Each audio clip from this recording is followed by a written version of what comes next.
To do an increase is to put 2 single crochet stitches in the same hole. Make 1 single crochet first. Put your hook in the next hole. Yarn over. Bring the hook down below and behind the working yarn. Pull that yarn through just the first 2 loops on your hook.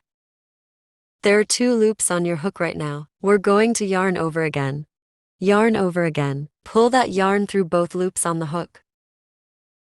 We're left with only 1 loop on the hook. And this is the first single crochet. To turn this into an increase stitch, we need to do 1 more single crochet stitch in the exact same hole. This is the hole where you just crocheted a single crochet stitch into. Put your hook in that hole.